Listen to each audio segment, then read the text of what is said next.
Morena FM.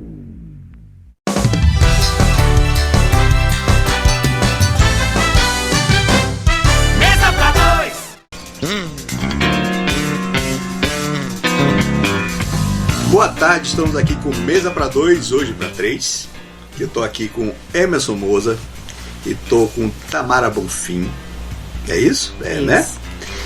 Só que hoje aqui eu vou ficar mais de bastidores do que... Quer dizer, eu não aguento ficar sem falar. Isso é o que você sempre diz. Mas Emerson vai comandar o negócio porque nós vamos conversar aqui sobre a experiência da Tamara no Súria, no talk show da Súria, que é o talk show onde a pessoa desnuda a sua vida, lembra de coisas que às vezes não lembra normalmente. É um projeto muito interessante. A gente abordou a ida de Luiz da Buriti, né? E hoje é a vez da Tamara. Então eu vou passar a bola aqui para Emerson, que aí ele começa esse papo. Boa tarde, ouvintes da Morena. Rapaz, é mesmo que você vai fazer isso hoje? Você é uma pessoa tão comunicativa e gosta de conversar. É só grupo, eu acabo falando. Então, quer começar? Não, você mesmo começa. Então, Tamara, é uma satisfação tê-la aqui conosco. E o motivo da gente estar aqui reunidos é para transmitir para as pessoas a essência do talk show da Súria, né? Como é que foi a sua experiência de ter participado? E a princípio, como os demais também relutaram para participar, né? Porque achavam que não tinha história, ou que não era artista. Né? E a gente até já falou aqui que todo mundo tem alguma história, né? É Sim. Só cavar que a gente acha. Como é que você se sentiu naquele clima ali do estúdio? A maneira como foi conduzida? Você começou pelo meio. Foi? Porque então é o seguinte, vamos reorganizar isso. Vamos explicar que o episódio dela melhor tá estreando. Isso, né? Isso. E eu recomendo a todo mundo que assiste. Eu assisti ontem e é muito interessante, né? Até pela história da Tamara mesmo. Fiz 1 milhão de coisas, já caçou minhoca, né? Já fez tudo, foi veterinária, quase foi cuidar de boi no pasto. Eu tava ouvindo a história. Eu recomendo a todo mundo que busque lá no YouTube Súria Talk Show e dê uma olhada na história de Tamara. Agora você continua. Isso, a gente vai reestrear essa história em junho, né? Fazendo um impulsionamento e com mais amplitude. Então, como é que foi como é que foi pra você participar de um momento assim, em poder desnudar a sua vida ou contar um pouco a sua história no talk show? Bom, primeiro, boa tarde a todos, né? Espero e desejo que todos estejam bem felizes e com harmonia em seus lares. Essa experiência foi um convite que me deixou desconfortável. Eu sou conhecida por ser uma pessoa que gosta de falar, de conversar, mas eu costumo conversar de coisas específicas, direcionadas, organizadas, coisas que são para resolver alguma coisa, né?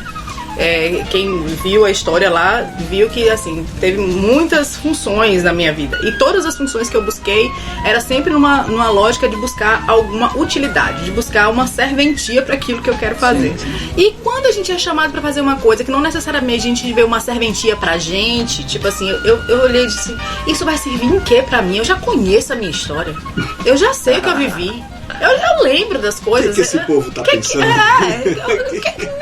Como é que isso aí vai servir para outras pessoas?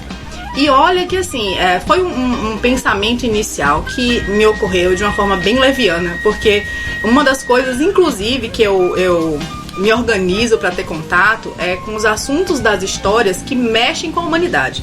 E os estudos que a gente faz de todas as histórias que movimentam a emoção das pessoas, as mitologias que movimentam a humanidade até hoje, e de que jeito que novas mitologias estão sendo vividas pela sociedade, de que jeito que essas coisas modificam a forma de pensar das pessoas.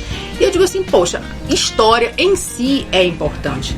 Toda pessoa tem uma história. As histórias das pessoas que chegam pra mim são importantes pra mim. Por que a minha não vai ser importante pra alguém? Eu tava me desmerecendo. A primeira coisa que eu vi foi isso.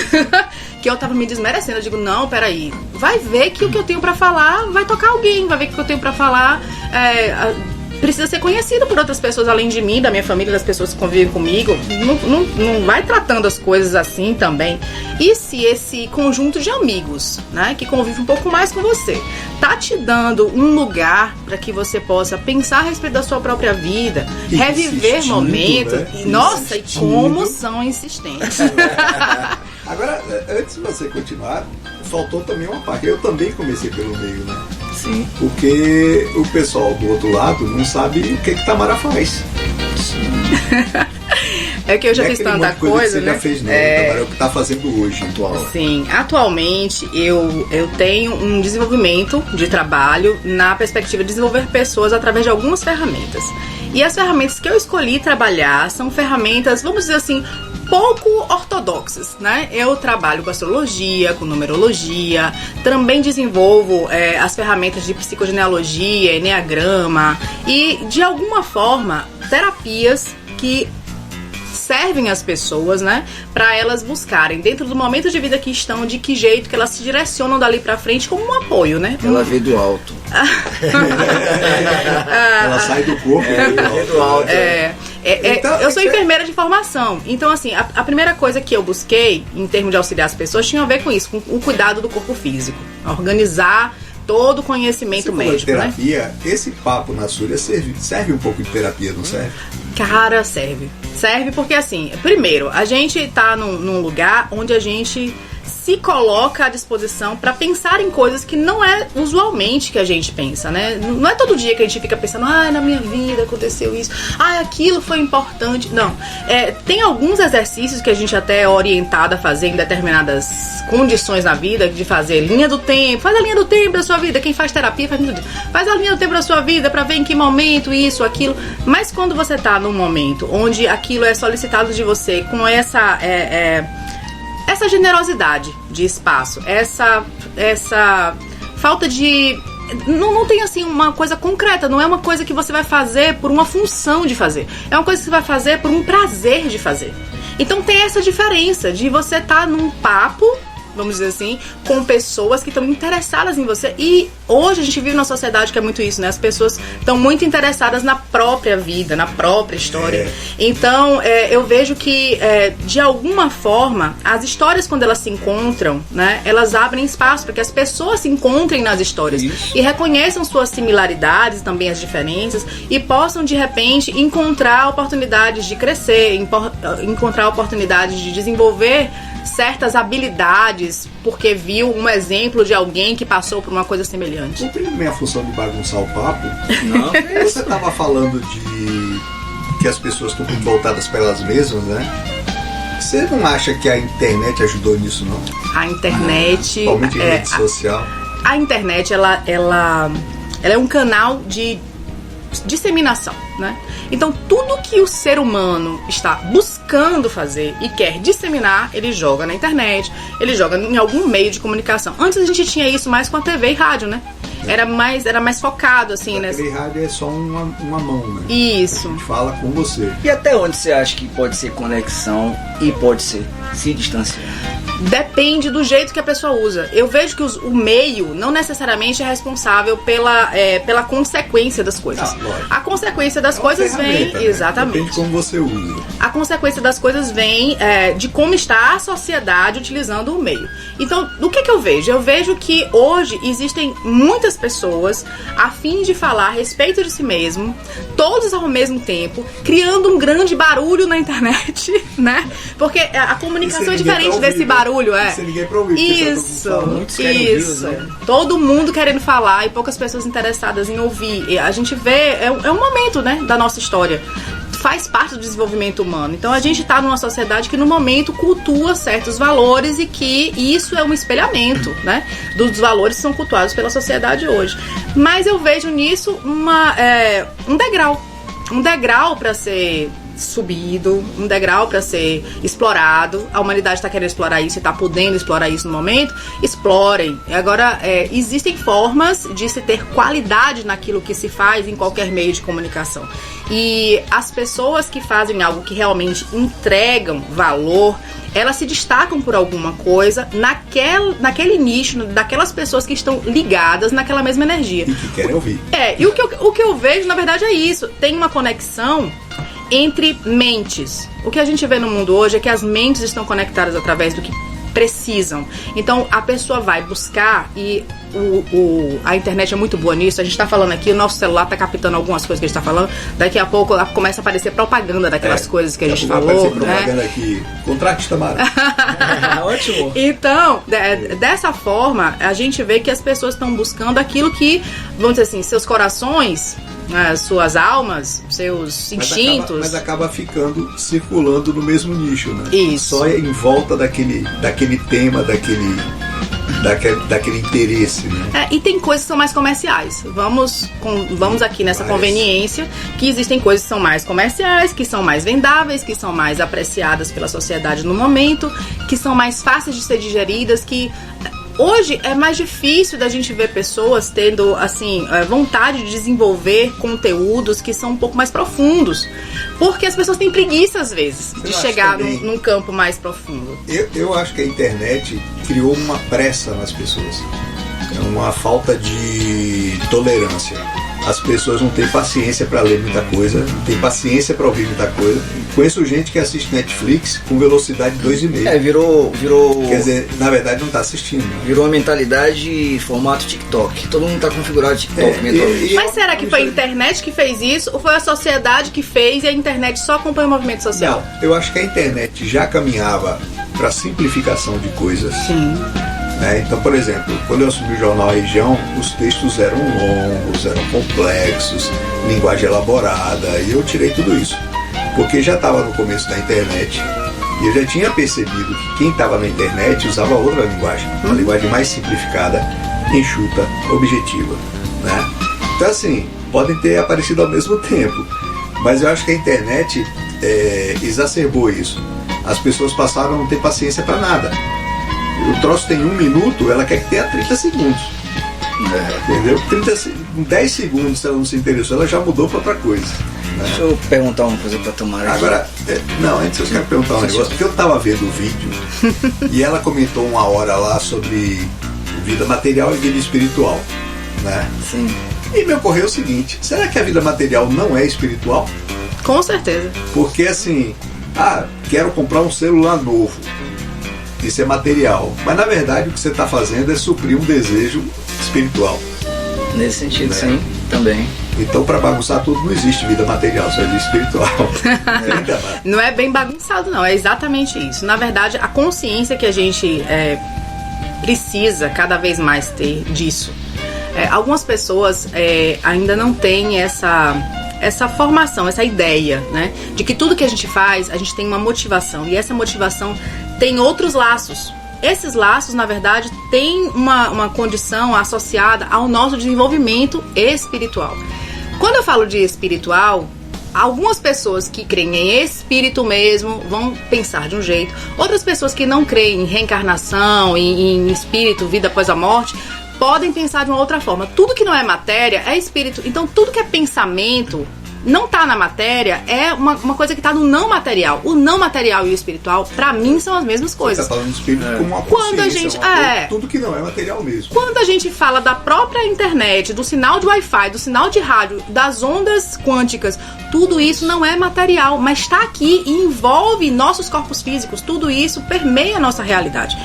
Tudo que a gente faz tem a ver com a nossa realidade interna. Existem situações, inclusive assim, quando a gente trabalha, por exemplo, traumas, né, com as pessoas. A gente trabalha muito a relação da pessoa com a dor. A relação da pessoa com a dor tá dentro do pensamento, dentro do sentimento. Não é nada de material. Ela sente dor física, mas não tem nada de material na relação que ela tem com aquela dor. E a gente, dentro dos estudos que a gente faz, a gente encontra, vamos dizer assim, ligações entre isso que não é do material com o que acontece no corpo físico, no adoecimento das pessoas. Não é só isso. Vamos por essas bem traçadas linhas, para que o pessoal da medicina, da enfermagem não venha, mulher, rasga seu corém. Mas tem muitos estudos que associam o estado espiritual da pessoa com doença. Sim. Dores, com doença E não é coisa nova. Dor psicossomática. Isso, não é coisa nova. Não é coisa nova. A gente sabe que isso existe, mas não necessariamente a gente dá atenção suficiente para isso no nosso cotidiano, justamente por conta dessa velocidade das coisas. São tantas coisas para fazer, tudo ao mesmo tempo, para dar atenção a tantas... Vamos pensar na minha vida, eu sou uma pessoa normal, eu sou uma mulher que tem filhos, que tem marido, que tem casa para dar assistência, que tem cachorro, tem sogra que mora comigo. Tudo isso é uma vida. Tem o meu trabalho, e que eu tenho que dar assistência, que eu tenho que estudar, que eu tenho que atender pessoas. Tem os amigos, eu tenho que atender os amigos, eu tenho que estar em sociedade, eu tenho que conviver, eu tenho meus momentos de lazer. Tudo isso é um monte de coisa para caber em 24 horas, tudo organizadinho, não é tão fácil. Então essa velocidade, eu acho que as pessoas buscam muito por conta disso. Tem a coisa do prazer instantâneo. Só que o dia não tem mais 24 horas. Já tem um tempo que ele tem umas 23 e meia. Eu tô pensando em pedir, em fazer uma abaixo-assinado aqui por baixo pra gente mandar pra Deus e pedir uns 48 horas, que em 48 eu acho que dá pra gente fazer alguma coisa. Mas você já reparou que toda vez que a gente, que não tem tempo pra mais nada, arruma um interesse, a gente arruma tempo? A questão é a prioridade. Eu vi uma coisa hoje que eu achei muito interessante. Não tem tempo pra fazer nada. Ah, mas peraí, deixa eu ver aqui e faz. A gente falando a respeito de tempo, o tempo é o mesmo o tempo inteiro. O tempo é uma condição estável. A eternidade fez o tempo para nós. Então, quando a gente fala do tempo, a gente tem uma referência de tempo pelos nossos relógios.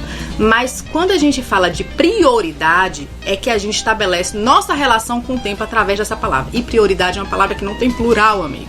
Prioridade é uma só. Então a gente vai organizando nossas agendas de acordo com aquilo que é prioritário. De acordo com aquilo que gera prazer, a pessoa pode colocar em prioridade uma coisa ou outra coisa. Então é nesse sentido que eu acho que encaixa no que você está falando em relação, quando a gente quer, a gente encontra tempo. Porque o que gera prazer, o que gera satisfação e que a gente quer buscar, não é toda pessoa que se encontra desse jeito. A maioria das pessoas vive na sobrevivência. A gente vai dar um tempinho, vamos conseguir um café e a gente volta já já. Vai daí, Paulinho. Morena FM. Mesa para dois. Opinião com atitude.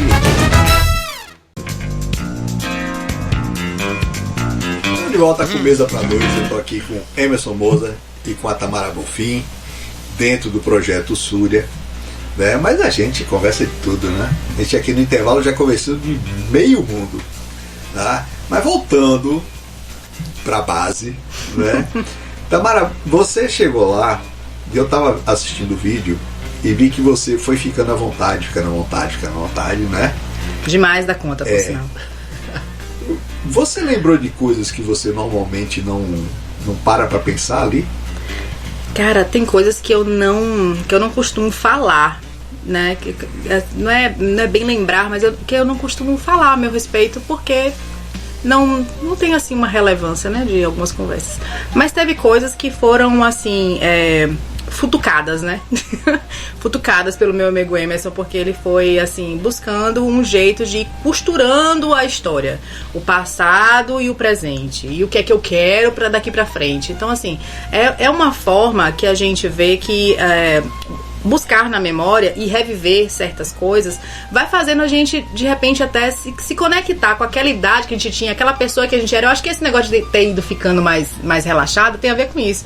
Aí lembra de uma coisa, lembra daquele momento, e aí você se veste na alma daquele momento novamente. Você se vê criança de novo, você se vê adolescente de novo, você vê as pataquadas que você fez na vida. Eu não posso me ver criança de novo, sou criança até hoje. Então um detalhe, Tamara, porque assim, a essência de Súria Talk Show é contar a história, mas tem também um viés terapêutico.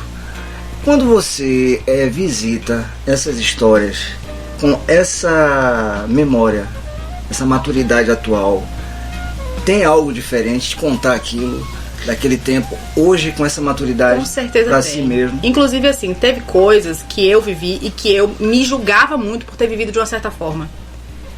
No tempo que eu vivi, que você aprontou, Tamara? Eu aprontei algumas coisas, mas não foram coisas assim muito fora do normal, não. Mas teve coisas que eu julgava porque no momento em que eu vivi, eu me sentia julgada pelas pessoas de fora. Eu era muito expressiva, muito expansiva, eu era muito menina, eu era. Hoje em dia eu acho que eu sou mais fechada. Se assim. contém, né? Eu me contenho mais, mas eu era muito. Então assim, como eu era muito e muito intensa, eu recebia muitos apontamentos por ser uma mulher, por ser jovem, por ser muito expressiva, por ser muito atirada na vida e aquilo ficou marcado em mim como uma dor. E muito tempo eu ficava olhando pra aquilo como, não, isso aqui eu não quero nunca mais na minha vida. Porque eu não queria de novo passar pela dor de ser apontada daquela forma. E quando a gente chega numa determinada fase na frente, a gente vê que um tanto de gente que lá atrás apontou daquele jeito começa a dizer assim, nossa, eu me lembro de você fazendo isso, fazendo aquilo, era tão massa. Eu digo, era tão massa.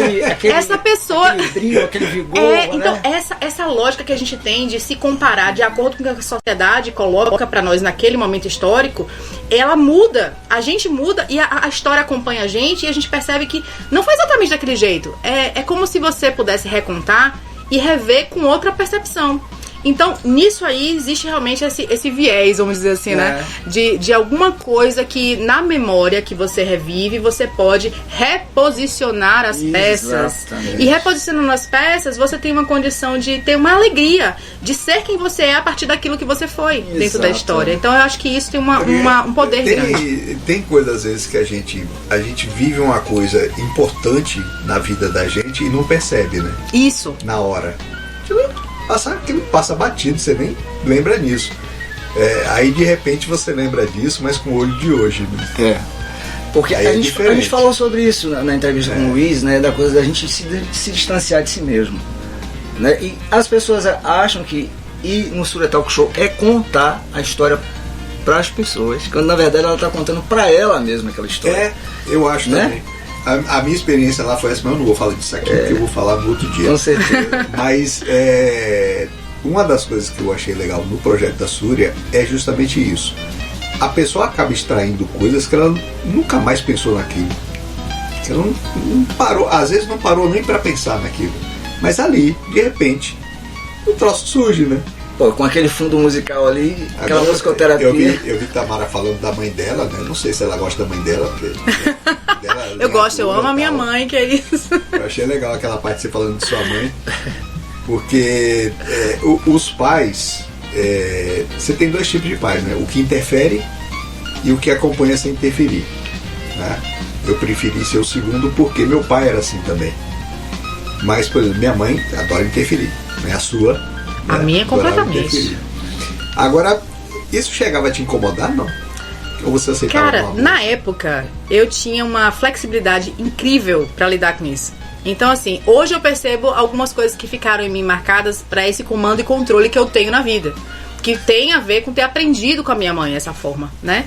Mas na época, eu me lembro que meu irmão falava comigo às vezes assim, você não se lembra disso assim que aconteceu? Eu digo, não. Isso assim, não, eu não me lembrava das coisas. E assim, ele falava que a minha mãe, quando brigava com a gente, que brigava com os dois ao mesmo tempo, que ele é 1 ano só de diferença de mim, que eu ficava assim com a cara de paisagem, parecendo que não tava acontecendo nada, e que ele super medroso, super angustiado, e que depois ele terminava e falava assim, cara, o que aconteceu? Por que você não falou nada? Por que você ficou com aquela cara? Eu digo assim, eu só tava olhando a boca dela batendo. Eu tinha essa flexibilidade. De alguma forma, eu compreendia que tinha coisas que era pra mim e tinha coisas que não eram pra mim. Que tinha coisas que era da minha mãe com ela mesma e que ela tava se ajustando sendo mãe. E a minha mãe conta isso, que ela se sente muito filha. Tudo que a pessoa tá falando que não é comigo, eu aprendi a ignorar isso. Se você me perguntar 1 minuto depois do que foi falado, eu não sei. Trancou o ouvido interno, né? Não, sei lá, desligo, entendeu? Então, essa participação na Surya Talk Show, a princípio, ela me ligou dizendo assim, você pode me passar um roteiro do que vai acontecer lá? Roteiro? Comando e controle, aprendi com a minha mãe. Eu falei assim, olha, esse rio que você vai entrar... É igual o nego que pergunta assim, não, mas qual é o que perguntas você vai fazer no Mesa pra Dois? Meu amigo, eu não faço a menor ideia. Eu respondi pra ela o seguinte, lá na hora. Eu respondi pra ela, esse rio que você vai entrar não tem 1,5 metro, você não vai se afogar, certo? Mas também não tem ponte, não tem margem. É o seguinte, assim, não tem um roteiro, a gente tem alguns gatilhos, algumas coisas que a gente... para poder conduzir também. Mas assim, o interessante desse momento é da gente compartilhar vivências. E se falou uma coisa importante. Se a pessoa não tiver interesse na outra, não flui. Vira uma coisa dela ficar, será que eu tô bem? Será que eu tô... Vira ego, vaidade imperando naquele momento. Então naquele momento a gente tem muito interesse na outra pessoa e vira uma relação de comunhão, confidencialidade ali naquele momento da conversa, e que as coisas vão tomando rumos que a gente nem imaginava na conversa. Você não chegou lá com aquilo tudo. Não. E tem né? coisa que, inclusive, eu digo, meu Deus, como é que eu falei isso? Tipo o quê? Revela aqui pra gente. Você viu, né? Conte aqui pra gente. O seu, Não, O que gente, você olha, falou? Meu Deus, depois fala que tava gravado, que a gente foi a história ver. do boi do pasto? Depois que a gente foi ver, que tá sendo assim, nossa, tu tá com tuas materices falando igual uma mateira. Eu digo, nossa, eu nem prestei atenção. Porque eu tava tão relaxada que eu me senti de novo. Quando eu falava, eu me sentia de novo na cena. Era incrível. Aí quando eu falei do PSF, eu me senti no PSF de novo, falando com aquelas pessoas. E pra mim, quando a gente tá com pessoas, é tipo assim, eu sou do signo de Gêmeos. A minha lógica é acomodar a minha comunicação com a pessoa que tá do meu lado. Então, quando eu tava no PSF com aquelas pessoas que tinham, assim, uma forma de falar e de conversar que eram mais simples, né? De usar as palavras sem usar plurais e coisas assim, eu falava com elas do mesmo jeito. Porque eu não queria parecer pedante, eu não queria parecer maior que elas, eu queria estar ali com elas, né? Eu não sou Gêmeos e faço a mesma coisa. Mas eu acho que isso tem a ver com quem tem uma vontade de se comunicar de uma forma adequada, né? Com as pessoas. E aí, quando eu comecei a falar assim, meu marido, olha aí, agora, quem é que vai te contratar? Você falando desse jeito. Mas você tinha consciência disso quando fazia? Não é consciente. É simplesmente aparecia daquele jeito porque eu queria me aproximar das pessoas. É como existem hoje algumas coisas que a gente estuda de comunicação de técnicas, né? A pessoa tá aqui, você imita um movimento, tem umas coisas assim, não tem? Mas eu não estudava essas coisas, eu simplesmente sentia que era bom fazer daquele jeito. E aí quando chegou lá no Súria pra falar, que ele foi me lembrando das coisas, eu comecei a falar do jeito que eu falava com as pessoas. E depois, quando eu vi a gravação, eu digo, nossa senhora, o que eu fiz? Veja como são as coisas. É o registro da consciência mediante a cena. Ela só tá lembrando desses momentos e tá colocando um peso nesses momentos. Já tiveram momentos incríveis. Ela tá usando uma linguagem bem ali, catedrática, bem uma seriedade. Parece outra pessoa. Mas eu notei essa variação lá. Nossa, bastante, né? Você tá falando de quando você pensou em curar boi do pasto, né? Sua mãe não quis, tal, etc. Você tá falando sobre PSF de um jeito, você tava falando sobre astrologia de outro. Eram configurações, coisas diferentes. É porque a gente visita na memória, né? A gente visita na memória aquele lugar. A memória, ela funciona de um jeito muito incrível. Isso. O cérebro, ele não consegue compreender a diferença do que existe de aqui palpável do que não existe. Se você pensa naquilo, o cérebro compreende como uma coisa real. E isso a gente vê nos estudos como isso se processa para as pessoas a ponto das pessoas terem mais felicidade ou até adoecerem. Então, quando a gente faz um trabalho como esse que a Súria propõe, a gente revisita, a gente revive as emoções. E agora de um jeito um pouco mais desidentificado, que é o que Luiz colocou, né? De um jeito mais desidentificado, com a capacidade de dar um valor diferente àquele momento. E isso isso engrandece de alguma forma o momento pra gente. E a história em si ganha um outro poder pra gente mesmo. Se servir pra outra pessoa, ótimo. Mas quando serve pra gente, que a gente vê o que aconteceu e que a gente diz, meu Deus, como assim? Isso tem uma linha, né, do que a gente pensa com o que a gente sente, que faz uma conformação diferente dentro de nós. E a gente consegue se perceber de outra forma. Você quando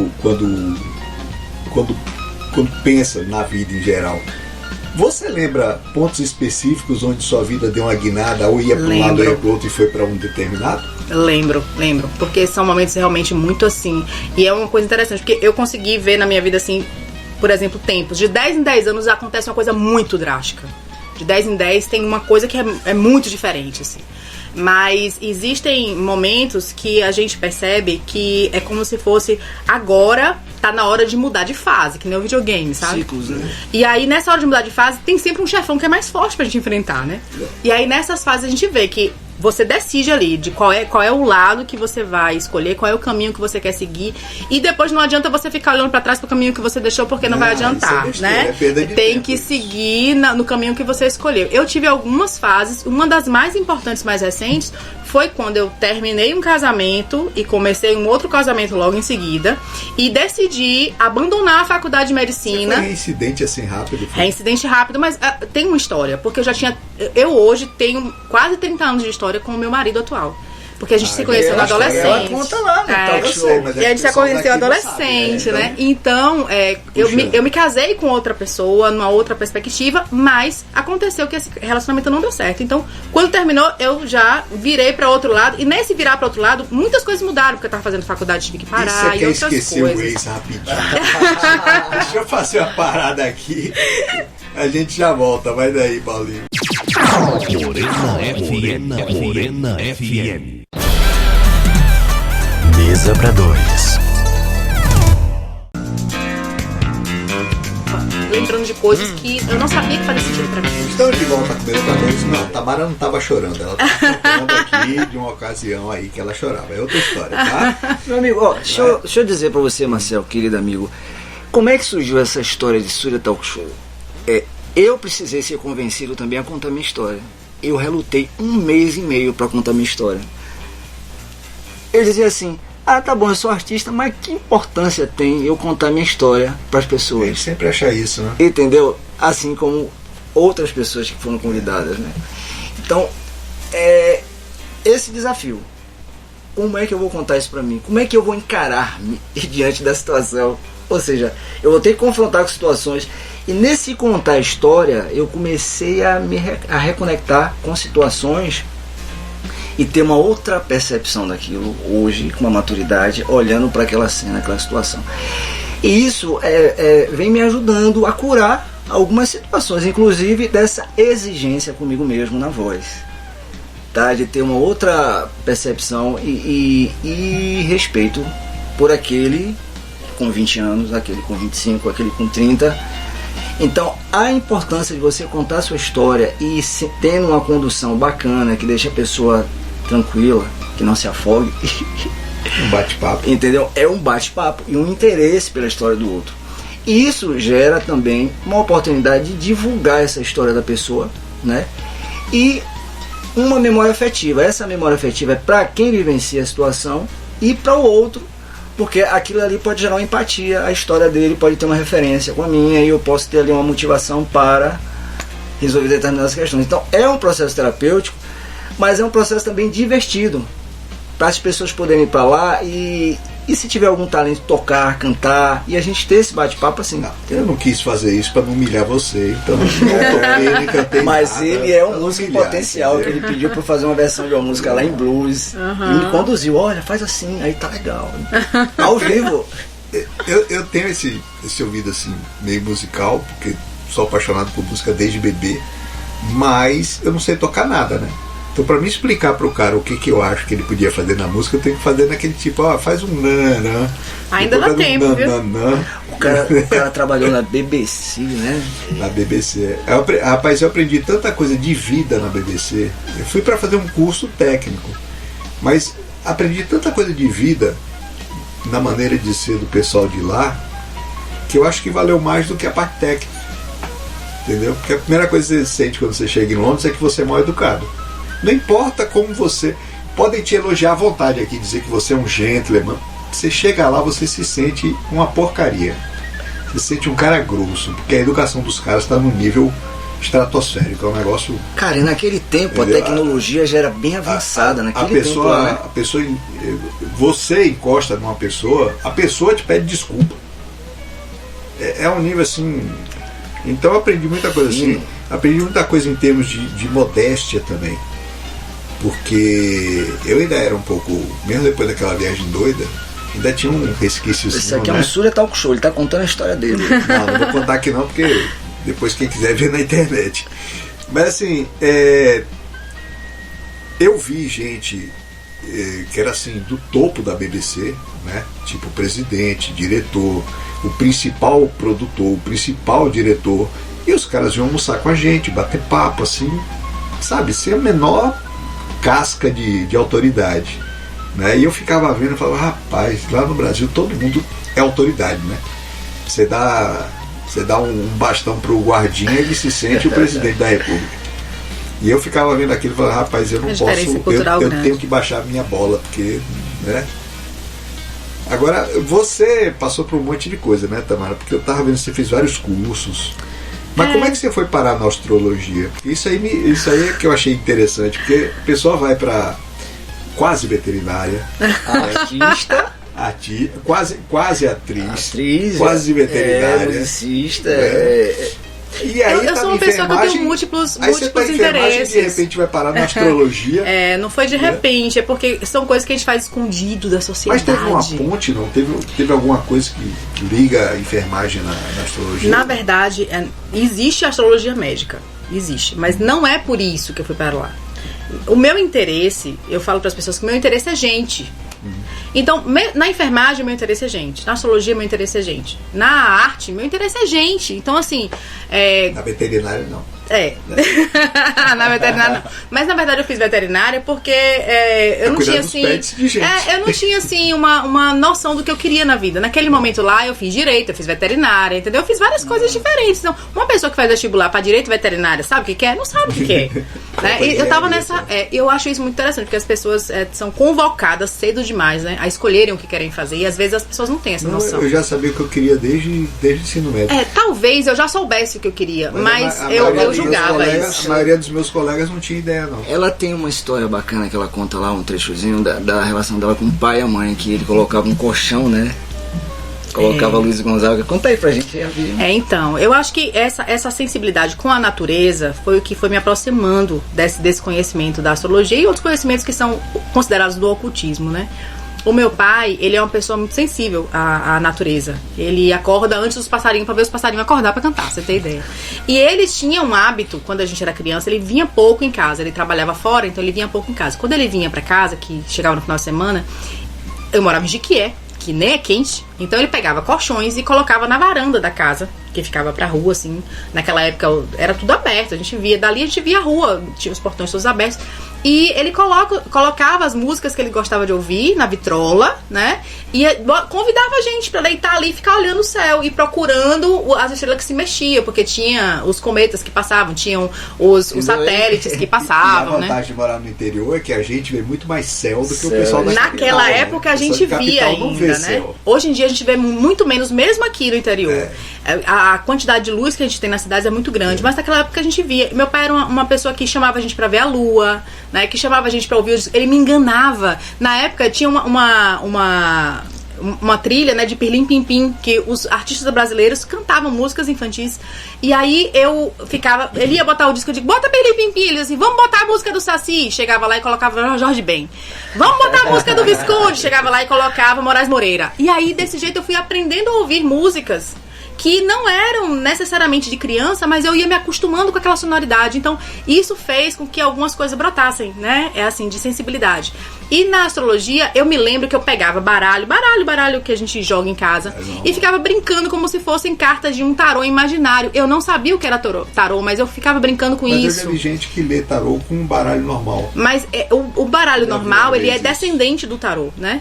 Todos, né? E aí, existia na minha época uns livrinhos que a Disney implantou lá, que tinha um manual da Magamin, que trazia alguns conceitos assim mitológicos, de astrologia e tal, mas eu era muito criança, tipo 9 anos de idade. Na escola começavam a chegar aqueles assuntos e aquilo me interessava. Então, dentro daquele interesse, eu fui desenvolvendo o interesse de estudar cada vez mais. Só que naquela época não existia internet, meu povo. A gente tinha que ter acesso a livros e não tinha livros disponíveis. Então, tudo era muito pouco. Né? Tudo era muito pouco.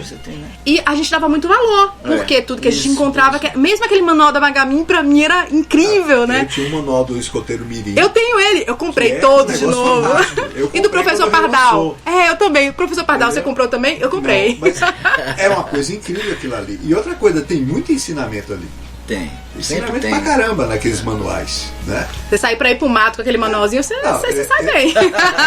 Do Escoteiro Mirim, por exemplo, eu lembro deles fazendo um cadinho com papel. Sim. Pra esquentar a água. E o papel não queima, porque tá com a água ali. Então, assim, era um negócio... Pra quem não tinha YouTube, né? Cheio de informações, cheio de... Agora, vendo de fora, assim, a minha percepção é de que ela já vinha sendo preparada para esse momento. Eu me intrometendo, mas assim, não, esse momento dela no sentido de trabalhar com... De mudar. Agora você vê que ela ficava olhando o céu e aí foi pra astrologia. Mas, cara, se você for observar lá na história que ela conta, o que ela vivenciou enquanto enfermeira, o interesse dela pelas pessoas, né, de saber algo mais, o que tem além disso aí que a gente pode trabalhar para poder auxiliar e já era um chamado para isso aí. É que, na verdade, o que não é material me chama atenção, porque eu sempre acho que tem alguma coisa além do que tá aqui. Então, o que que tem além? Tá bom, eu tô vendo isso aqui, já entendi que aqui tem uma sala, aqui tem uma... Sim, mas e o que que tem além? O que que tem além daquilo que eu posso ver? E isso me interessava ao longo da minha vida. Só que ao longo da vida, interesses foram sendo encontrados em certos assuntos. Então, apareceu a astrologia, quando começou a ter a internet, eu comecei a pesquisar coisas que estavam em internet, coisas a respeito de plantas na natureza que tinha a ver com a minha profissão de enfermagem, e foi seguindo por aí. É uma xamã. Eu lembrei agora, porque assim, essa parte espiritual tem tudo a ver com enfermagem e com doença. Cuidado. Eu lembrei agora do meu ginecologista, que eu chamo assim porque ele era ginecologista. Explica esse negócio direito. Que é assim, Dr. Johnny. Dr. Johnny Lee. Porque ele era ginecologista, mas era o melhor clínico geral que eu conhecia. Então, ele era meu médico. Aí eu chamava ele de meu ginecologista. Ele encontrava comigo na rua e falava assim, como estão as regras, como está o período, está saindo direitinho. A gente ficava nessa brincadeira. E Dr. Johnny é um cara que reconhecia o lado espiritual da doença. Ele uma vez examinou uma pessoa que eu levei para ele e falou, olha, primeiro suspende esses remédios todos, porque ele não está precisando de nada disso aí. E eu acho que acho que precisa levar ele no centro espírita. Então assim, era um médico, mas que reconhecia as energias todas que podiam estar em volta. Interessante, né? Por isso que eu acho que a enfermagem, ela é fácil de ligar também com a parte espiritual, porque tem a ver, né? Tudo, né? Na verdade, assim, a enfermagem, ela tá mais próxima das pessoas que precisam ser cuidadas do que a medicina. Eu, quando fui buscar fazer medicina, eu fui porque eu achava que tinha muitas lacunas na medicina que as pessoas não preenchiam. Hoje, eu vejo muitas pessoas fazendo medicina buscando status. E a parte do sacerdócio tá um pouco esquecida. Então, eu fui naquela sensação, Totalmente eu posso exercer medicina como um sacerdócio. E aí uma colega dentro da UTI falou pra mim assim, uma colega que era médica, pra que você vai fazer medicina? Eu digo assim, mulher, eu acho que eu posso fazer diferente. Aí ela fez assim, mas com essas coisas que você sabe, porque naquela época ela já sabia dos meus interesses, né, por esse outro mundo. Com essas coisas que você sabe, você pode fazer muito mais de outra forma. Na medicina você vai ficar trancada, porque as pessoas não vão te deixar usar isso. E depois eu vi que algumas coisas, por exemplo, eu fiz uma formação de leitura biológica que tem a ver com a medicina germânica com uma colega que é médica. E ela disse assim, eu não vou poder usar isso, porque o CRM não vai permitir que eu use isso escancaradamente. Eu posso usar isso nos bastidores. A pessoa chega, eu entendo o que está acontecendo, vou dando ali algumas coisas verbais para a pessoa, mas na hora de conduzir, de tratar, eu não posso sair do registro médico, né? Então, a liberdade que se tem para conduzir com a pessoa aquilo que ela está passando, quando não se tem essa ligação direta com o Corém ou com o CRM, é diferente. Eu continuo sendo enfermeira, eu continuo pagando o meu Corém. Se eu precisar fazer qualquer coisa da área da enfermagem, eu vou poder fazer. Mas essa outra área que, vamos dizer assim, me exige outro tipo de habilidade, ela me cativa muito mais, ela me motiva muito mais, porque tem coisas nela que eu tô descobrindo atendendo, eu tô descobrindo com as pessoas. E é isso que me fortalece, me nutre, me deixa mais animada para continuar estudando, continuar buscando. Eu vou fazer um intervalo, mas para não perder a tradição, eu vou fazer um bloco a mais, né, Paulo Brito? Pra não perder a tradição, porque eu quero também perguntar um negócio aqui pra Tamara. Vai daí, Paulinho. Morena FM. Mesa para dois. Opinião com atitude.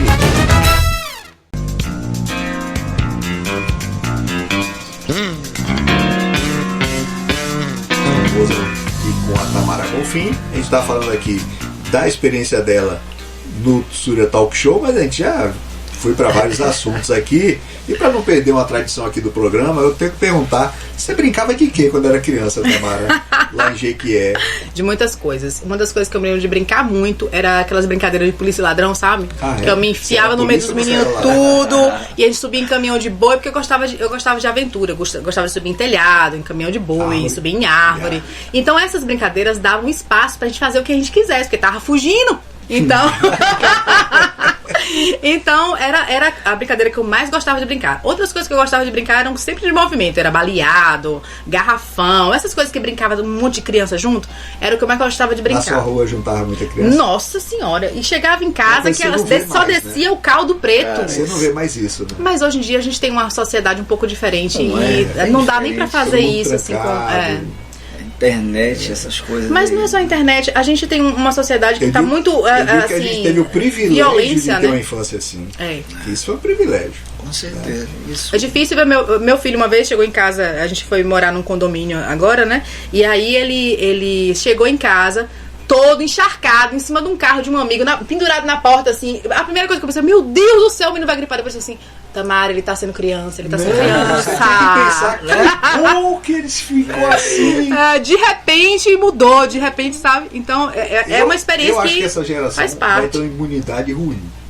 Sujeito, viu? Sujeito. Tá Não, sujeito. porque ó, não pode pegar água, não pode pisar no chão, não pode pisar em grama, não pode brincar na lama. Vai pegar a imunidade corrupta. Não pode pegar um girininho, né?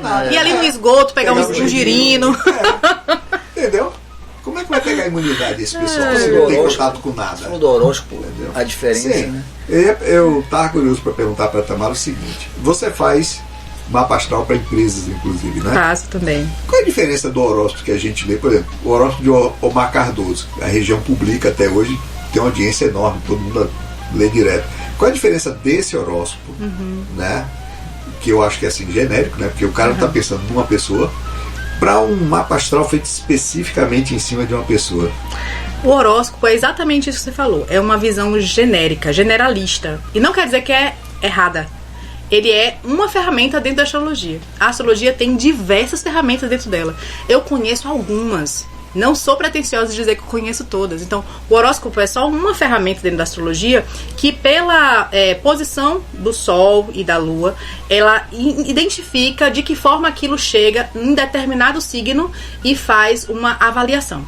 E aí, na astrologia que a gente faz para avaliar um mapa natal, que é assim que a gente chama, que é o mapa que a gente faz de acordo com a data de nascimento e o horário da pessoa e o local que ela nasceu, a gente tem uma configuração bem mais complexa para ser avaliada. A gente avalia o Sol, a Lua, todos os outros planetas, configurações de ângulos dentro do mapa, posicionamento disso, conversas entre eles. Conversas que a gente fala são os aspectos, né? De que jeito que aqueles pontos do mapa, eles convergem ou divergem, de que jeito que tem tensões ou facilidades. E aí a gente faz uma avaliação mais minuciosa, vamos dizer assim, daquela situação para identificar comportamentos, identificar condições de vida, identificar potencialidades, identificar condições de desenvolvimento no momento. Isso me lembra um pouco bio... Como era o nome? Bio alguma coisa, que media as tendências da pessoa ao longo do dia, ao longo dos dias. Esqueci Eu acho que é agora. bioenergética. Bioenergética. Agora sim, quando você ouve uma pessoa falando contra a astrologia, geralmente a pessoa fala assim, os caras botam isso aí, mas não acontece nada do que deu lá. Mas uma coisa que eu já percebi que bate... Você já fez no mapa astral? Não, nunca fiz não. Eu sou imapeável, não adianta. Aí, uma coisa que me chamou a atenção é que uma coisa que bate certo, se você pegar assim, vários livros de astrologias e ler o perfil de cada signo, e comparar com as pessoas que você conhece, você vê que isso bate. Todo mundo que eu conheço, que eu tive curiosidade de saber o signo, bate com a descrição que está lá. Vou te contar uma coisa a respeito Independente disso. das previsões E disso tem ou muito daquilo. mais nisso aí. Eu vou te contar uma coisa a respeito disso, que não necessariamente todas as pessoas vão seguir exatamente aquilo, porque o signo solar que a gente nasce é o signo, é o signo que a gente veio aprender. Bate com aquilo ali. Quando a gente olha, por exemplo, a gente falou de Gêmeos aqui. Tá, a palavra-chave de Gêmeos é a comunicação. Você já conheceu algum geminiano que é mais introvertido, que não gosta de falar? Meu pai era extrovertido em comunicação. Mas existem geminianos que eles guardam essa comunicação para outra forma de comunicação. Por exemplo, se comunicam através da música, se comunicam através da escrita, mas não são Canaliza exatamente de pra outro falar. lugar. Mas a comunicação é o objetivo. Então, às vezes as pessoas não percebem muito por essa conotação de como é que ele usa aquela chave do signo. E o signo solar, ele é algo pra gente vir desenvolver durante a vida. Não é uma coisa que veio pronta. A gente geralmente se identifica muito mais com o signo da Lua, ou até com o ascendente, que é a nossa casca da personalidade, né? Agora, estudando a astrologia junto com a psicologia, a gente vê como isso se organiza. E a pessoa se identifica muito com o ascendente, e às vezes quando fala assim, você é de tal signo, e fala as características, não sou assim não. Ela tá guardando pra ela, porque é vulnerabilidade, e ela mostra mais aquele ascendente, o que não tá muito adequado. Eu sempre me identifiquei com a descrição que fazem de Sagitário, todo mundo de Sagitário que eu conheço é igual. Geralmente os mais E expansivos tem um são. troço que eu chamo de olhos de Sagitário. É uma maneira de sorrir com os olhos que às vezes eu vejo e pergunto, você é de que signo? Sagitário. Aí eu comecei a chamar de olho de Sagitário. Então, voltando para o assunto que tem tudo a ver, A a gente vai e Súria. volta. Aqui é assim. A Súria são 3 pilares, né? O registro memorial, que já falamos sobre isso. A oportunidade da pessoa registrar ali, através do talk show, contar a história para si e para as pessoas. Então é um registro memorial que pode ser divulgado entre os familiares e pode ser também uma divulgação a nível global, né? E aí entra o segundo pilar, que é o marketing publicitário, o marketing pessoal, se a pessoa tiver interesse. E o terceiro, que a gente diz assim, que é a cereja do bolo, é a memória afetiva. O que é que aquilo proporciona para a pessoa? A sua participação, você teve essa percepção daquilo que você estava fazendo lá? Porque o Marcel, ele pensou assim, eu vou lá só para contar uma história. Mas depois que ele contou a história, ele viu que era algo mais. Como é que você percebeu ali, aquele momento? Eu vou dizer que teve o antes, o durante e o depois. O antes, que foi aquela tensão de, ela meu Deus... disfarçou que ela tava com medo. Aquela tensão de, meu Deus, que eu tô acostumada a dar aula, a falar coisas que eu estudei, né? Mas ir pra falar de uma coisa que não tem um roteiro, era uma coisa que, meu Deus, e agora? E do jeito que eu falo de qualquer coisa, será que eu não vou me perder e falar um monte de abóbora? Eu tava muito tensa. É mais seu pai que sua mãe. Mas ela disfarçou muito bem, que a gente não percebeu isso. Então, no início foi isso. E aí, chegando lá, teve uma tensão inicial de, meu Deus, como é que começa? Ele vai perguntar o quê? E enquanto ele perguntava, eu já começava a elaborar, meu Deus, o que é que eu vou responder? Aí depois eu fui relaxando mais assim, eu quero saber de uma coisa, não vai adiantar eu ficar aqui nessa situação. deixa eu, faz de conta que não tá nem sendo gravado esse negócio aqui. Exato. Aí eu comecei a perceber, porque tem essa coisa, né? Eu não sou tímida, eu não me considero uma pessoa tímida, mas você perceber que aquilo ali vai ser registrado, É um senso, né? Que aquilo vai ficar de alguma forma marcado, existe uma preocupação da gente com a Aquilo imagem. tudo você já contou pra sua família, por exemplo? Tem algumas coisas que sim, eu acho que sim, mas eu não sei se minha mãe já viu essa. Eu vou mandar pra minha mãe ver se, Por favor. se ela gosta. Mas assim, dentro dessa mudança de chave dentro, o que eu percebi foi assim, eu fui ficando um pouco mais tranquila de conversar, porque eu abri mão de ter que botar as máscaras que são exigidas, né? Isso. Dentro da... Eu digo, quer saber de uma coisa? Eu tô aqui porque ele quer saber de mim. Ele não quer saber se eu vou aparecer bem ou vou aparecer mal. Ele não quer saber se eu tô acima do peso. Pois é. Sabe? Essas coisas que a sociedade coloca, assim. E aí, depois que a gente foi ver o resultado, que a gente foi ver o vídeo completo, eu fazia muitas críticas a respeito. Meu Deus, olha o que eu fiz, como é que eu fiz, não sei o quê. E depois eu comecei a rir de mim. Eu comecei a rir. Eu digo, nossa, mas isso aqui... tá aqui, mas sou eu mesmo. Olha só. Entendeu? Então tem umas coisas que a gente faz e que a gente busca uma adequação, um verniz, né? Uma coisa. E quando a gente se vê e que a gente se dá a oportunidade de se ver com bom humor. Você se gostou se vendo? É isso. Eu digo assim, cara, se não fosse eu ali, se fosse outra pessoa, como é que seria? Para de se julgar. E olhei como se fosse outra pessoa, né? Aí eu comecei a perceber assim as nuances de, nossa, eu me soltei. Eu fui eu mesma, eu consegui ser eu mesma. Tem pessoas que vão gostar de mim sendo eu mesma, tem gente que não vai. E comecei a perceber o que aquilo estava gerando em mim. Era uma sensação assim, por que eu fiquei tão preocupada? Os motivos pelo quais, quais eram as motivações por trás de querer manter o verniz, né?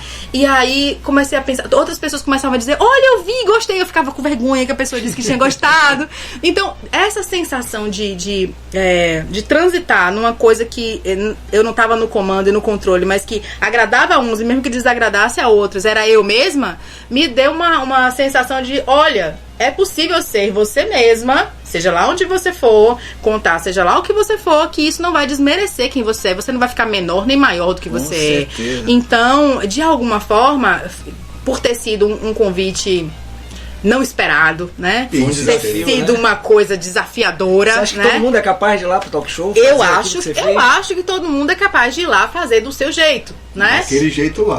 Sim. Cada um fazer do seu jeito, porque assim... Se for num jeito mais Não, burocrático, mas daquele digamos jeito, assim, no né? estúdio, etc., eu acho que muita gente trava. E a música de fundo. Talvez algumas pessoas precisem ir acompanhadas, talvez Sim. outras pessoas prefiram realmente ir sozinho, se soltar e se jogar. O sagitariano chega lá e toma conta, mas aí chega o virginiano, chega lá e fica mais Mas mansinho. você sabe que eu sempre fui tímido A pra gente falar vai- de mim. A gente vai buscar Eu lidar sempre com tive cada pessoa. esse negócio.